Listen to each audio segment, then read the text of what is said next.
Hello दोस्तों, आपका IAS Sarvodaya में स्वागत है। आज हमारा 15 दिसंबर है। आज का जो इम्पोर्टेंट न्यूज़ होगा आप लोगों के सामने मैं डिस्कस करूंगा। अगर एग्जाम आप 68 बीपीएससी, 69 बीपीएससी, यूपीपीसीएस और यूपीएससी मतलब कोई भी सिविल सर्विस का आप एग्जाम दे रहे हैं तो बहुत ही आपका इंपॉर्टेंट न्यूज़ होगा यहाँ। आप नोट्स कैसे बना सकते हैं, जो भी आपके सिलेबस की चीज़ें, जैसे कि मान लिया आईआर की जो टॉपिक चल रहे हैं अभी हाल ही में, जो G20 का सदस्य है चीन, अमेरिका में, ये भारत चीन में जो झड़प हुई है सैनिकों के बीच, उसमें अब अमेरिका का साथ आ रहा है। अमेरिका जो है सहयोग कर रहा है, भारत को साथ देने की बात कर रहा है। ठीक है, तो क्या है कि अभी आईआर का जो टॉपिक है बहुत अच्छे से चल रहे हैं चीज़ें, इसमें आपको नोट्स बनाने की ज़रूरत है। अब जैसे कि हमारा चीन से कैसा संबंध रहा है शुरुआत से, जैसे आज़ादी हुआ था हमारे भारत को 1947 में जो आज़ाद हुआ है, उसके बाद से लेकर हमारे चीन के साथ कैसा कैसा संबंध रहा है वो भी मैं अभी आपको डिस्कस करूंगा। आज नोट्स बनाने की ज़रूरत है। आप क्वेश्चन के आंसर मेंशन कर सकते हैं जी, कैसे कैसे बदलाव हुआ था रिश्तों में, हमारे भारत चाइना के रिश्तों में। तो इसको बहुत करना ज़रूरी है। हम यही आप लोगों से गुजारिश करेंगे कि आप लोग कृपया वीडियो को शुरू से लास्ट तक जरूर देखिए और शेयर और सब्सक्राइब जरूर करें। आप लोग शेयर और सब्सक्राइब नहीं करते हैं, कंजूसी करते हैं, ये चीज़ हम लोग रिक्वेस्ट रहेगा कि जो भी लोग देख रहे हैं इस चीज़ को, उसको आप जरूर इसको शेयर और सब्सक्राइब जरूर करें, ताकि आपको नोटिफिकेशन जो आएंगे वो आपको आसानी से प्राप्त हो सके। और वीडियो को शुरू से लास्ट तक जरूर देखिए, हमारी गुजारिश रहेगी। और शेयर और सब्सक्राइब जितना करें उतना आपको ही फ़ायदा है। और क्या हुआ कि चीज़ें जो तैयारी कर रहे हैं उनको उनको जो है पता चलेगा कि अच्छा चीज़ें कराई जा रही है, तो आप लोग अच्छे से पढ़ेंगे चीज़ें को, उनको हेल्प मिलेगा, तैयारी करने में हेल्प मिलेगा। चाहे यूपीएससी आप करना चाह रहे हैं या बीपीएससी करना चाहिए, यूपीपीएससी करें, कोई भी एग्जाम अगर सिविल सर्विस देना चाह रहे हैं, अगले बहुत ही बेहतर साबित होने जा रहा है चीज़ें। और अच्छे नोट्स बनाने भी अच्छे होंगे। और पीटी और मेंस में जो क्वेश्चन आ रहे हैं उसमें भी आपको सपोर्ट मिला। आप एग्जाम देने जाएंगे पता चलेगा जैसे ये क्वेश्चन टॉपिक डिस्कशन करवाया गया था। ठीक है जी, आप लेकिन नोट्स बनाए हुए रहेंगे तब तो पता चलेगा चीज़ें ना। तो इस कृपया हमारा यही रिक्वेस्ट रहेगा कि आप लोग शेयर और सब्सक्राइब जरूर कीजिए। चलिए हम लोग स्टार्ट करते चाहिए। देखिए, तमाम मुद्दे पर मैंने कल भी डिस्कस हुआ है, परसों भी डिस्कस हुआ है, लगातार ये टॉपिक चल रही है। इसमें अब क्या हो गया, एक नया चीज़ में जुड़ गया, आयाम जुड़ गया, वो है अमेरिका का साथ। तमाम जो मुद्दा है इस पर अमेरिका का साथ जुड़ गया, ये नया चीज़ है। तो अमेरिका के तवांग में अभी पूछा जाएगा क्वेश्चन पीठ में कि तवांग पे जो घटना हुई थी भारत चीन के बीच, तवांग किस शहर में या तवांग किस राज्य में है, ये चीज़ें पूछा जा सकता है। या क्वेश्चन पीटी को बीपीएससी क्वेश्चन में, या कोई जैसे दरोगा का एग्जाम है बिहार में, पूछा जा सकता है। तो अरुणाचल प्रदेश के तवांग सेक्टर में चीनी सैनिकों के नाकाम घुसपैठ पर भारत को अमेरिका का साथ मिला है। मतलब भारत को जो है अमेरिका जो भी सहयोग करने की बात कही है। जो वास्तविक नियंत्रण रेखा है, एलएसी है, उसको लेकर भारत जो लगातार कहता रहा है कि अब अमेरिका ने भी कहा है कि यानी इसमें मनमानी तरीके से बदलाव की कोशिश कतई नहीं होनी चाहिए। अमेरिका का कहना है इसमें अब मनमानी नहीं चलेगा। ये तवांग सेक्टर में भारत और चीन के सैनिकों के बीच 9 दिसंबर को हुई झड़प पर अमेरिका ने चिंता जताई है। उन्होंने साथ ही दोनों पक्षों कोई पूछ इसके लेकर वार्ता शुरू होने पर संतोष भी जताया। अमेरिकी पक्ष की सक्रियता जो है इस बात पर समझी जा सकती है कि व्हाइट हाउस, विदेश मंत्रालय और रक्षा मंत्रालय, पेंटागन हाउस की तरफ से इस मुद्दे पर प्रतिक्रिया दी गई है। अमेरिकी राष्ट्रपति भवन ने हालात पर करीबी नजर बनाए रखने की बात कही है। तो रक्षा और विदेश मंत्रालय ने परोक्ष तौर पर चीन की तरफ से एलएसी पर बार बार जो घुसपैठ होता है उस पर जो है सो उन्होंने तर्क किया है। ठीक है, इस बात को ध्यान देंगे चाहिए। अब यह कहा जा रहा है आपका कि अमेरिका अब ज़्यादा मुखरता के साथ क्या है, तो भारत के पक्ष में है, ज़्यादा मुखरता के साथ, पहले से ज़्यादा, क्योंकि भारत और चीन के बीच बढ़ रहा है जो सैन्य तनाव है, उस पर जो अमेरिका पहले के मुकाबले अब ज़्यादा मुखर होकर भारत के पक्ष में दिखाई दे रहा है। मई 2020 में याद होगा कि मई 2020 में जब पूर्वी लद्दाख क्षेत्र में चीनी सैनिकों की घुसपैठ को लेकर अमेरिका कई बार भारत के समर्थन में बयान दे चुका है। जून 2022 में पूर्वी लद्दाख में चीनी घुसपैठ को अमेरिका के वरिष्ठ सैन्य अधिकारी ने आंखें खोलने वाला घटनाक्रम करार दिया था। बाद में चीन ने मौजूदा स्थिति में आग में घी डालने वाला कहा था कि अमेरिका को भारत चीन के मौजूदा हालात से अलग रहने की बात कही थी, वो अमेरिका ने कहा था। तो इस बात को ध्यान देंगे आप कि पुराने में कैसे कैसे क्या न्यूज़ चल रहा है। आगे अगर हम बात करें नेक्स्ट टॉपिक की इसी में, ठीक है, तो नेक्स्ट टॉपिक हमारा आ रहा है कि तथ्यहीन आरोपों पर चुप नहीं बैठेगा चुनाव आयोग। ये चुनाव आयोग का स्टेटमेंट है। कहा जा रहा है कि तथ्यहीन जो आरोप है उस पर अब चुप नहीं बैठेगा, उस पर कुछ कदम उठाएगा।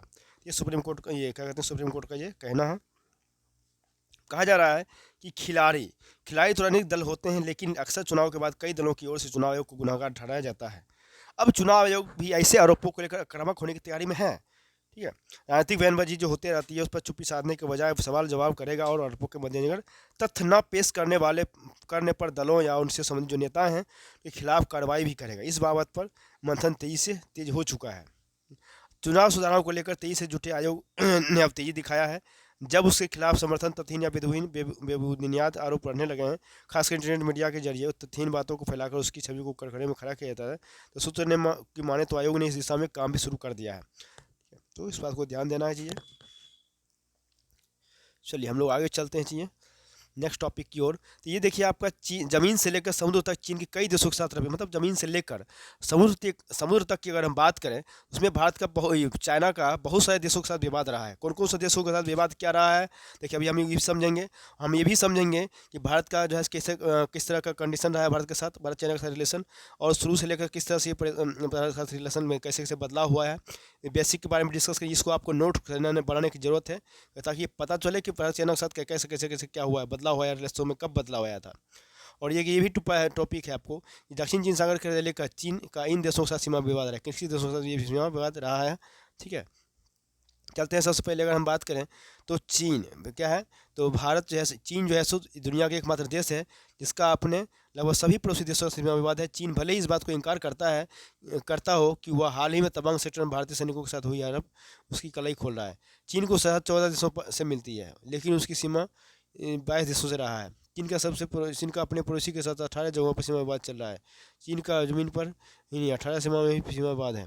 देखिए आगे हम लोग नेपाल के साथ उसका विरोध था, नेपाल के साथ भी संबंध है। चीन और नेपाल 1415 किलोमीटर की सीमा साझा करते हैं। वैसे 1961 की संधि के अनुसार सीमांकित जो किया गया था, वो नेपाल के कुछ हिस्से को चीन तिब्बत का बनाकर अपना हिस्सा होने का दावा करता है। भारत चीन के माउंट एवरेस्ट चोटी को अभी अपना हिस्सा बताता है और वहाँ अपनी 5G नेटवर्क उपकरण लगाने की तैयारी में है। इसी वर्ष जून में चीन ने नेपाल के रुई को तिब्बत का हिस्सा बताते हुए कब्जा किया था। आगे आ जाएंगे हम लोग भूटान। भूटान के साथ क्या संबंध है चाइना का, तो चीन भूटान के बीच नया विवाद पूर्वी भूटान में स्थित सतही अभ्यारण्य को लेकर था। तीनों देश 495 किलोमीटर वर्ग के विभाजित क्षेत्र को में लगभग 470 किलोमीटर की सीमा साझा करते हैं। चीन ने खुद 5 जुलाई 2022 को भूटान के साथ सीमा विवाद पर बात स्वीकारी। चीन का दावा है 1986। ठीक है, चलते हैं लाओस। लाओस चलते हैं। 1991 में हुई अर्थ हस्ताक्षर सीमा संधि के आधार पर लाओस के साथ चीन 205 किलोमीटर की सीमा की साझा करता है, और इसके बावजूद चीन लाओस के कुछ हिस्सों पर आज भी अपना दावा करता है, और ताइवान की तरह चीन को लाओस को भी अपना देश का हिस्सा बताता रहता है। देखिए यहाँ भी है। ठीक है, आगे है मलेरिया के साथ भी उसका चीन साझा करता है, उसके साथ भी कुछ ना कुछ विवाद है। म्यांमार है, तिब्बत, ये सब विवाद चल रहा है। ठीक है, और भारत की 43,000 वर्ग किलोमीटर ड्रैगन का अवैध कब्जा, देखिए अब यहाँ पे अवैध कब्जा भी कर लिया है चाइना ने। भारत चीन के बीच कितना 3488 किलोमीटर लंबी सीमा है भारत चीन के बीच, ये भी याद रखना जरूरी है फैक्ट के तौर पे। ऐसे में कई भारतीय क्षेत्रों पर चीन अपना दावा करता रहा है। चीन ने अरुणाचल प्रदेश और लद्दाख के कुछ इलाकों को मिलाकर 43,000 वर्ग किलोमीटर पर अवैध कब्जा कर रखा है। भारत चीन के बीच सीमा वर्ष 1947 से चल रहा है। चीन अरुणाचल प्रदेश में एक मोहन रेखा को नहीं मानता और अक्साई चीन पर भारत के दावे को भी खारिज कर दिया है। विवादों के चलते भारत चीन की मध्य सीमा का निर्धारण नहीं हो सका, हालांकि उसने वास्तविक नियंत्रण रेखा एलएसी या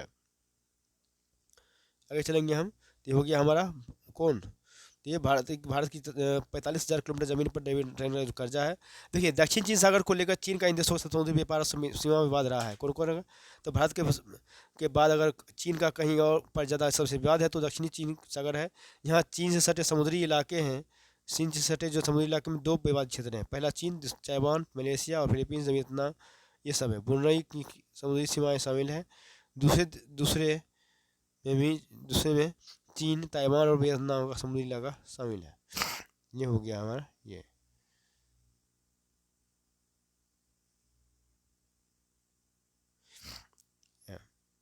आगे चलते हैं जी। ये देखिए हमारे ये कहा जा रहा है यांगसे में भारत हर बार ड्रैगन को मुंह तो जवाब देता है। अरुणाचल प्रदेश के यांगसे में नदी बह रही नदी को पार करके चीनी तरफ भारतीय सैनिक क्षेत्र जो है वहाँ पर वुल्स लिबरेशन हर साल 2-3 बार हिस्सा करती है।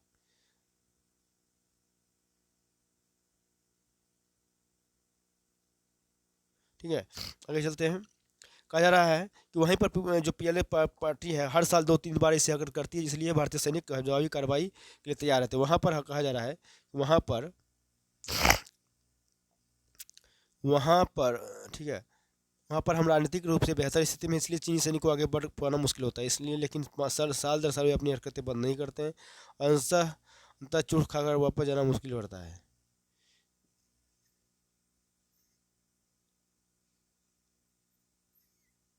ठीक है, आगे चलते हैं नेक्स्ट टॉपिक की ओर। तो नेक्स्ट टॉपिक की ओर हम चले आगे। तो इधर इलेक्शन वगैरह का है, आगे चल रहे हैं। ठीक है, आगे सुप्रीम कोर्ट करेगा अनुच्छेद 370 रद्द करने पर सुनवाई। सुप्रीम कोर्ट जो है 370 रद्द करने की सुनवाई करेगा। सुप्रीम कोर्ट ने कहा है कि जम्मू कश्मीर को विशेष दर्जा देने वाले अनुच्छेद 370 के प्रावधानों को निष्प्रभावी करने के बाद केंद्र सरकार के 5 अगस्त 2019 को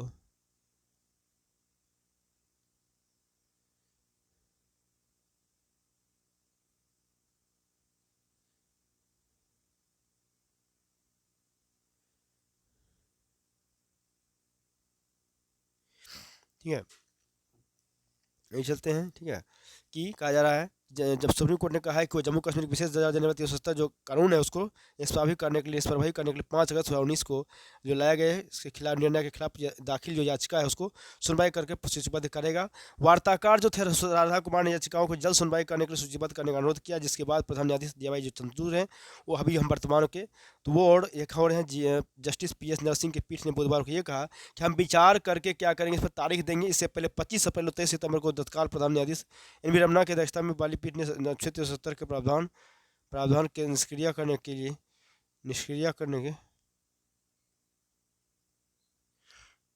ठीक है, तो सुनवाई होगा इस पर। ठीक है, आगे कहा जा रहा है ये देखिए, बिल्कुल बनोर शीर्ष कोर्ट से झटका, कहा एक ही बात पर जिक्र बहुत परेशान करने वाला। मतलब ये था मामला क्या था, तो इस पर समझना जरूरी है कि ये क्या मामला था। तो ये मामला था 2022 के गोधरा कांड के बाद बिल्किस बानोर के साथ सामूहिक दुष्कर्म की घटना को अंजाम दिया गया था। घटना के वक्त बानोर 21 वर्ष थी महज और 5 महीने की गर्भवती थी। मारे गए परिवारों के साथ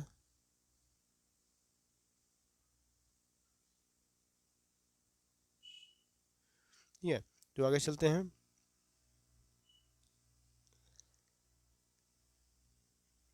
मिलिए आगे चल रहे पहुँच गए इकोनॉमिक्स पेज में। अब डिजिटल रुपया देखिए, डिजिटल रुपया ई रुपया जो है आपका बहुत सारा आर्टिकल आया, उसे बहुत सारे हम लोग भी चर्चा किए हैं, डिस्कस कर चुके हैं। अब इसको एक नोट्स देखिए, अभी आपको G20 पे भी नोट्स बना कर रख लेना होगा। ठीक है, आपका ई रुपया पे भी 2 टॉपिक जो ऐसा है कि बहुत चर्चा में रहा है। ये 2 टॉपिक में किसी न किसी तरह क्वेश्चन पूछा जा सकता है। कहा जा रहा है कि दुनिया के डिजिटल जो मुद्रा है उसके जरिए अपनी अर्थव्यवस्था को मजबूती देने का प्रयास करने भारत में भी अपनी डिजिटल मुद्रा ई रुपया का प्रयास शुरू हो चुका है। इससे पहले RBI ग्रुप द्वारा डिजिटल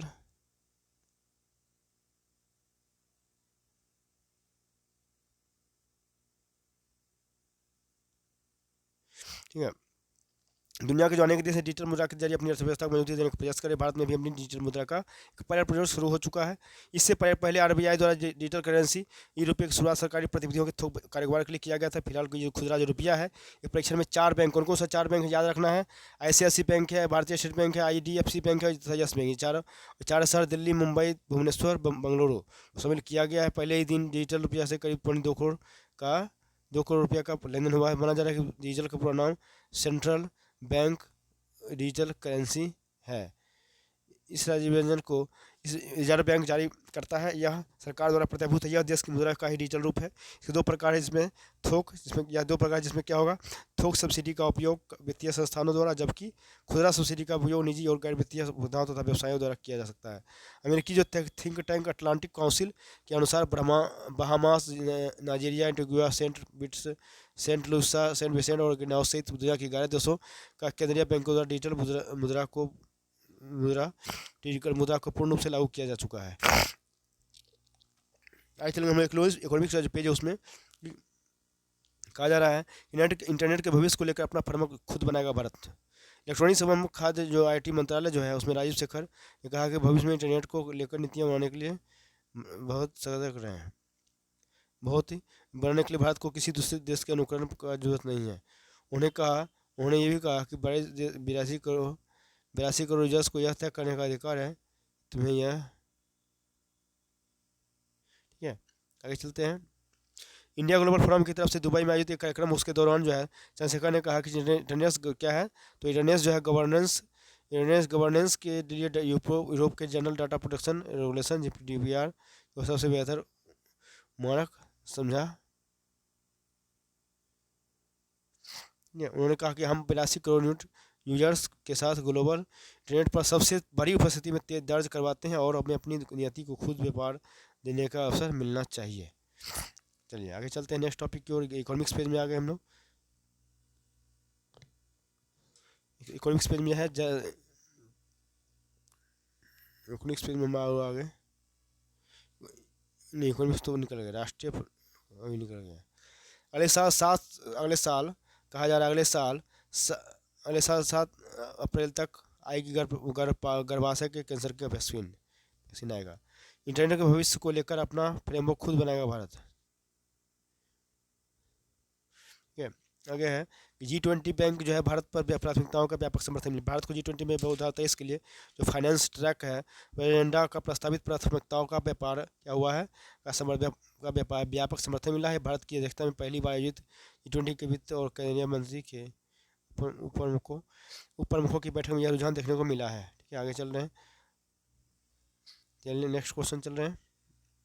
क्या जयशंकर बोले आतंकवाद को उचित ठहराने का बहुपक्षीय मंचों का दुरुपयोग। मतलब कहना है कि जिसमें जयशंकर ने कब यूएनओ में 79 के जो बैठक है उसमें खुली बहस के दौरान कहा कि चीन और उसके जो करीबी पाकिस्तान का नाम लिए बिना बगैर आतंकवाद के समर्थन देशों का प्रहार किया है।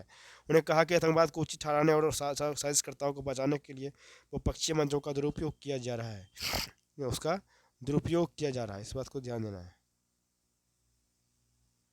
ठीक है, क्या आगे चलते हैं, दुरुपयोग किया जा रहा है। आगे चलते हैं हम लोग नेक्स्ट टॉपिक की ओर। तो नेक्स्ट टॉपिक की अगर हम बात करें, देखिए वीडियो को आप लोग शुरू से लास्ट तक जरूर देखें। इससे क्या होगा कि आपको फ़ायदा होगा, क्योंकि जो भी नोटिफिकेशन होगा अभी आप नोटिफिकेशन आएगा वो आपको आसानी से प्राप्त हो सकेगा। और जो नया तैयारी अभी शुरू भी किए हैं बिगनर्स के लिए भी बहुत ज़्यादा इंपॉर्टेंट है। बिगनर्स जो तैयारी कर रहे हैं उससे हमको IAS बनना है या PCS बनना है, तो उसका भी ट्रू ओपन हो गया। ठीक है, चलिए चलते हैं चलिए। तो